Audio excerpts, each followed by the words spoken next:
All right, hello and welcome to another episode of the Rant series. Now, today we're going to be focusing on Castle.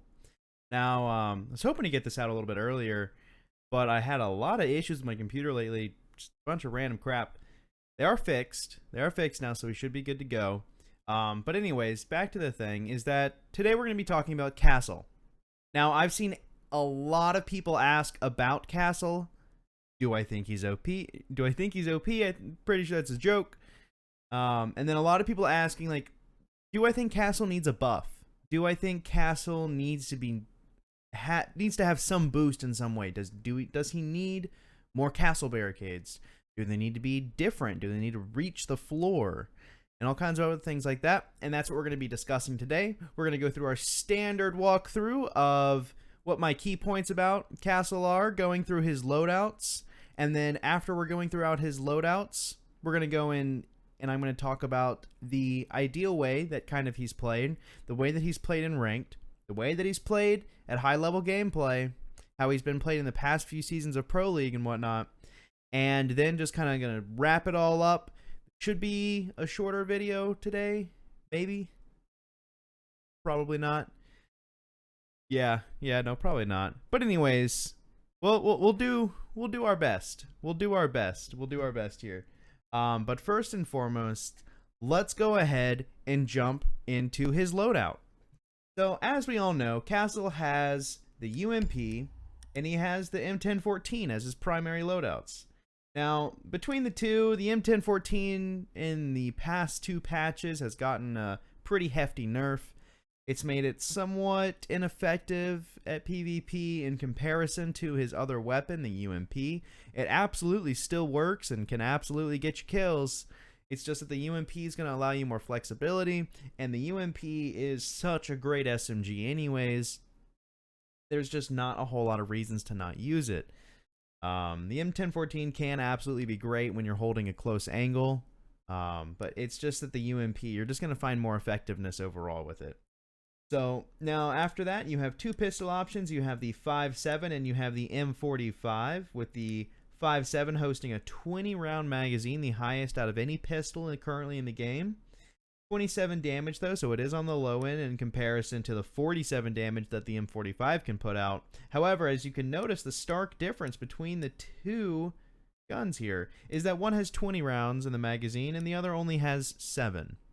Now for me, I'm going to lean towards the 5.7. I like having that extra ammo, especially because for me, the pistol is my panic weapon.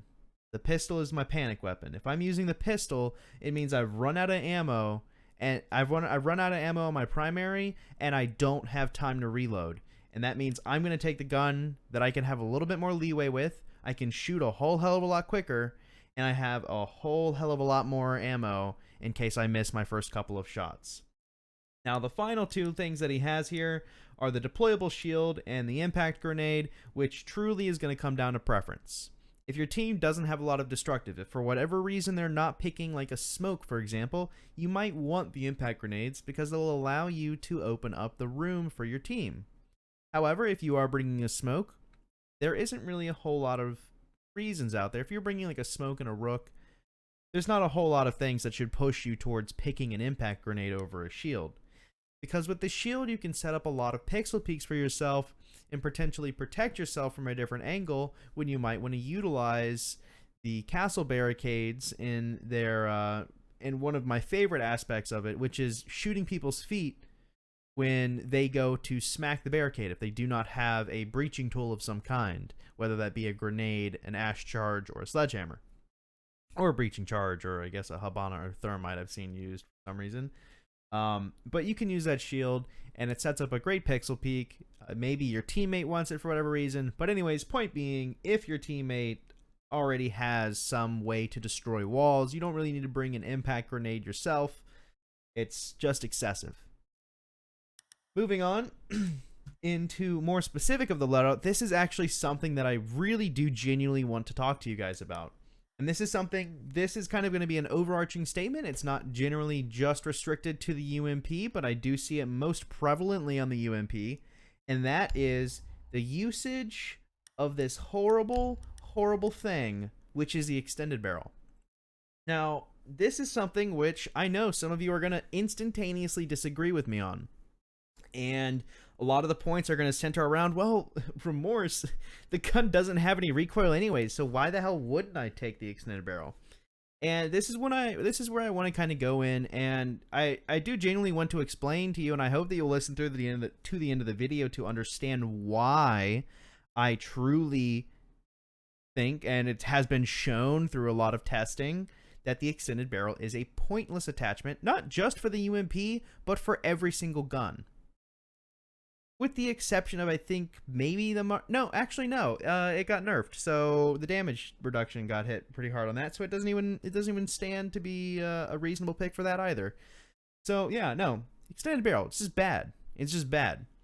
And to explain to you why it's bad, I'm gonna go into it. And this is probably going to be a little bit of a segment that could probably be a video on its own, but I'm going to go ahead and cover it here. The extended barrel, at best, and this was actually shown, here, let's go ahead and do a transition to show you this. This was actually shown by a guy named Rogue9, who went through and extensively tested this. At least to me, that seems like a pretty extensive test. I mean, I don't know, maybe it's not. But I'm going to link that video down in the description. Now, what you can see here, this might not be the biggest thing. I'm sure some people on mobile won't be able to see this. So I'm going to go through, I'm going to walk you through what this is. What he's doing here is he's testing the extended barrel on multiple weapons, going out and finding out their damage drop-off curve. One of the biggest misconceptions about the extended barrel is that, oh, the extended barrel, it extends the drop-off distance. No, not correct. The drop-off distance for all weapons where the damage begins to decrease is the same. Always. It's always the same. It does not matter what you put on it. It is always the same. And that's why I say that's like the biggest point, which is why it's pointless. It has no purpose. The only thing the extended barrel does, and the only point where you can actually see it to gain a benefit, is at the maximum distance where the gun does the most minimal amount of damage that it can possibly do. For example, the UMP at its maximum distance, with just a standard barrel, the maximum distance, it will do 22 damage. Now, what that means for you is that means that's a 5-shot kill. Now, what's even more important to recognize here is it doesn't do that damage until 34 meters. 34 meters. To put that into perspective, that would be like someone trying to shoot from the back of the plane to around a little bit ahead of the middle of the plane. Right around there. Ish. That's a bit of a ballpark. Maybe like the plane wing. But that distance. Pretty fucking big. And when you throw the extended barrel on at that distance, it brings the damage up by 6. Brings it up by 6 to 28. 28 damage, which means the gun is now a 4-shot down rather than a 5-shot down on a 1 armor. On a 1 armor. So some of you may be, remorse, if it's a 4-shot down versus a 5-shot down, that's worth it. And I'm here to tell you that you're dumb. That is not a reason to pick it up. And here's why. One, if you've missed 4 of your headshots at 35 meters or beyond, you're probably already dead. 2, is that it's still a 5-shot down for a 2 armor and a 3 armor. It only affects 1 armor targets, and it only affects 1 armor targets at 35 meters or above. So the only use case where the extended barrel will actually be superior to other weapon attachments is at extreme range against a 1 armor target. You, as a castle player, and this is why I'm bringing this all back, you, as a castle player, will never have an engagement at 35 meters where you will see this kind of advantage. And hell, even if you somehow manage to have a 35-meter engagement as a castle player, I would assume that for the most part you're going to shoot them in the head at that range, because I don't know. I would hope. I would hope that would be happening, because if you're shooting at 35 meters, you have put yourself in quite possibly the worst position that would exist for a castle player. For a defender using a one-time sight, whether that be the hollow reflex or the red dot, that is the worst possible situation for you to be in, like, ever. And it's just, anyways, I'm getting off track, but essentially what it boils down to, the extended barrel will only give you a minimal increase in your time to kill, going from 5 bullets to 4 bullets at 35 meters, and only against a 1 armor target. Only against a 1 armor target. Against a 2 armor, against a 3 armor, that means that you're still going to have to do 5 bullets, and it's not going to change anything. Further is that the extended barrel makes your gun nearly twice as long, meaning that most of your spots that you would hide in normally and be safe makes them ineffective. The UMP is a great short weapon, and it allows you to hide in a lot of spots. By throwing that thing on, it really exposes you to places that you really shouldn't be exposing yourself to. It gives you away, and with the amount of things that are wall bangable in this game, that's the last thing that I want to do. So, moving away from that, let's go back to here. And again, we'll link that video down in the description so you guys can actually see it later on. If you want to go through and you want to watch this whole video and you want to see all the damage and everything, we'll go through and we'll link that. You can go through and you can look at everything, and just it's gonna follow up. It's just not a, I can't explain enough how bad of an attachment that is. It doesn't increase recoil over the default of having nothing, but it does have more recoil than something like the muzzle brake, the compensator, the flash hider, which for you and for everyone else, and for literally every person, I would hope that you're picking one of these 3 things. And it's going to kind of come down to personal preference. I would advise the muzzle brake, because it means that the 2-tap with the UMP is super great. It's very close in experience to the flash hider for the most part for doing burst fire shots. And again, you got to remember, the muzzle brake's kind of an in-between. It's not as good at prolonged fire as the compensator, and it's not as good at like a burst fire, like a 3 to 4 round burst as the flash hider is, but the muzzle brake does a 2-shot burst pretty damn well, and it does an extended fire pretty effectively as well. So for me, I'm going to kind of default to the muzzle brake for this.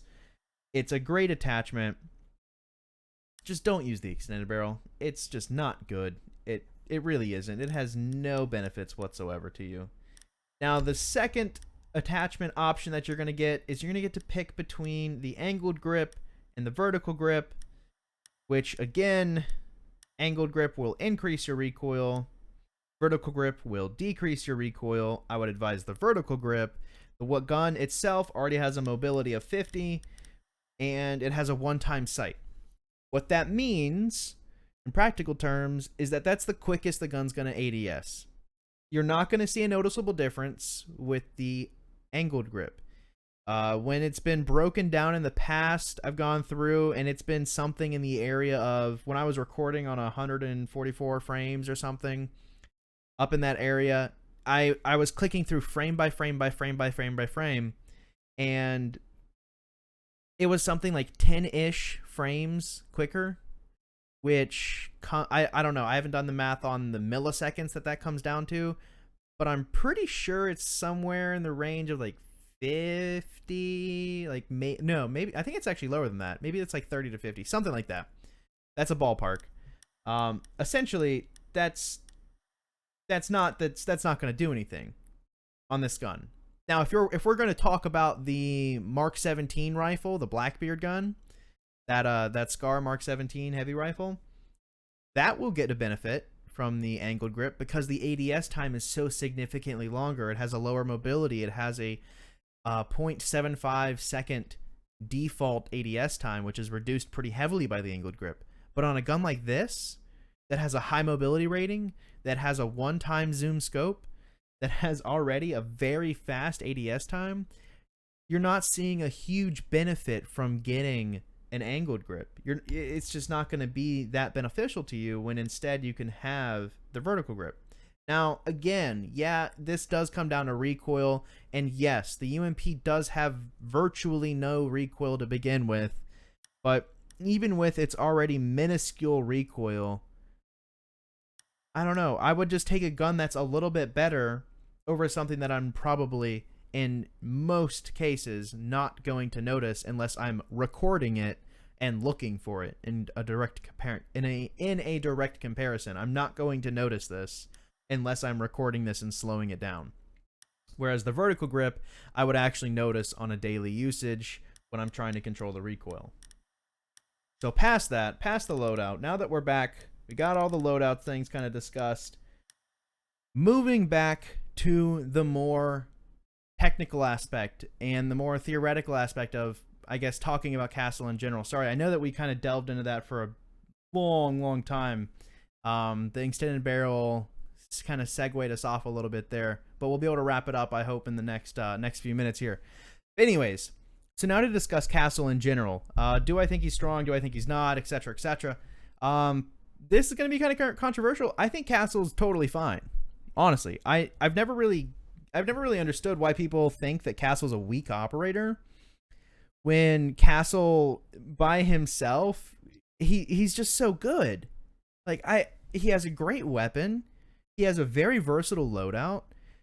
His ability is very impactful on a 3-minute round timer. I could understand him not being as strong on a 4-minute round timer, maybe for like casuals.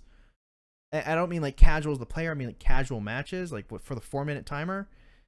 But on a 3-minute timer, when each panel takes 12 melees to destroy, taking that, what's that, like 8 to 10 seconds, something like that? That's a lot of time. That's a lot of time for each barricade. I mean, sure, it might not seem like that, but if you have to take that out and then go through barbed wire, and if you're saying that if you can delay the attackers until the last like minute before they can even start approaching the bomb site, maybe now they're at 30 seconds, if you have a castle barricade up, that vastly inhibits your ability to get onto the site. You have to totally run maybe something that's not as good of a push if you don't have a breacher on you anymore. If you don't have like an ash charge or a sledge, a grenade still. Castle is really effective in those scenarios. Really effective. And I seriously think a lot of people just don't recognize that. Castle's barricade shouldn't be looked at like, oh, well, they just get blown up immediately. But rather, let's say even Castle, assuming it's not a sledge, let's say even if Castle's barricades get instantly popped, that's a grenade gone. That's an ash charge gone. Any of those things, like, that's pretty big. He's a resource sink. I would rather have someone use a grenade on a castle barricade than throw a grenade behind me where I'm hiding. It's not, you need to really look at him from a different aspect. And it's, and like the whole, like, oh, let's let the castle barricades hit the ground. One of the best ways to use Castle is to set him up in a position to where you can shoot their feet when they begin to hit the castle barricade. It's very strong. It's free damage, which means that once they do have to push in a site, it means that you're going to have an easier time when they try to push in on you. It's really powerful. I mean, it really is. Not a lot of teams run like a 4-man breacher comp, but a lot of teams do run like things like an Ash, or someone like a Sledge or a Buck that has grenades. And for the most part, yeah, if you put your castle barricades out on the entrances of the building, they're gonna get destroyed. Castle is all about intelligent gameplay, and I kind of brushed on this back when we talked about with Mira, is that Castle is an operator that when used with communication, coordination, and have just in general intelligent placements of them, meaning that like if you're going to put a castle barricade, there is a purpose, not just I have another castle barricade and this is a doorway. As long as you're using it for those kinds of purposes, if you're using them for visual or for audio cues to figure out where they're going, most teams aren't going to take out castle barricades unless they intend to come from that direction, because otherwise it's a waste of time, which is a resource. It's a waste of grenades, which is a resource. So on and so forth. Like, everything about this game is resource management. And in whatever aspect you want to look at it. If it's you just holding an angle, that's you as a resource holding an angle. If the enemy team is blowing up your castle barricades, they are using resources of theirs to take out your castle barricade. So you know if they're going to blow that up, your team can heavily focus on that direction because it's unlikely that they are going to blow up a wall that they don't intend to push, that they're going to blow up a door that they don't intend to enter. Especially when it's one that they have to use their resources on, their limited resources. So that is like kind of the worst case scenario. Like if they have like an ash and they are rolling grenades under and you lose your barricades instantly, well, at the very least, it means it's not an ash to open up a wall. It's not an ash into barbed wire, and it's not a grenade into barbed wire or a grenade thrown behind you while you're hiding in a corner or anything like that. It's just one extra thing that's helping you be safe. And in most scenarios, Castle can absolutely save his team and easily win a round as long as the team can delay the attackers long enough for them not to be able to enter through the method that they wanted to enter. You can see this in a lot of cases, potentially, let's say, for example, on Clubhouse. There are some teams that might want to go ahead and enter down blue. They might have blown the hatch. They might have blown the farther door at the ladder drop down from garage. But if there's not a direct access hole and they're not a breacher, like if you haven't blown a vault hole into blue, which in most cases some teams do, some teams don't, it kind of comes down. But if you're running a castle strat, you typically wouldn't for this kind of scenario, is that you can kind of lock someone into areas if they're not properly prepared for it. If they run down the timer to 30 seconds and there's 2 people left, or you're in a 1v1 situation and that attacker picks the wrong way to go, or if there is no right way to go and they just have to go through castle barricades no matter what they do, odds are you're going to win that round. However, on the other hand is if you as a defense team has not been coordinated and you're just not really super communicating with each other, nothing's really planned out, a lot of times those castle barricades can inhibit your own team extensively. And that's why in ranked, and I think for the vast majority of players, everyone thinks castle is so weak. Everyone thinks that castle is a detriment. When in reality, we've seen castle played every single Pro League season. We've seen castle played, I think, every single LAN event at least once. He's been a character that has constantly been in the meta. There's always been a strat that revolves entirely around him. And while some of them might be hit or miss, a lot of them are pretty damn effective. And some teams have used them extensively and to great success. Castle is an operator that is as effective as your team makes him. If you guys communicate and you set up around it, if you use those visual cues to recognize what the attacking team is trying to do, if you can take those elements of the game and incorporate them into what your team is doing that specific round, if you can react to it as a team, then Castle is an exceptional operator. But if you're a team that's not communicating, and we're going to go back to that as the ranked play, odds are Castle's not going to help you too much. He's pretty weak in ranked play where people aren't necessarily communicating all the time, not commuting, but communicating. But in competitive play, he sees a lot of success. He really does. I don't know if I would change a whole lot about him. I really like the operator overall. He's not the strongest operator, but he can be extremely effective when used properly. And on the same note, he can be used extremely terribly and can be more effective for the enemy team if you have a castle that's just locking off everybody into the one site, preventing them from rotating. It all comes down to proper usage and proper planning. And he might never be an operator that's going to be good for ranked play. That's going to be good for just pickup game style of things. But honestly, I do believe that Castle's going to he's always going to be an option. He's always going to be an effective choice if there is a strategy that calls for him.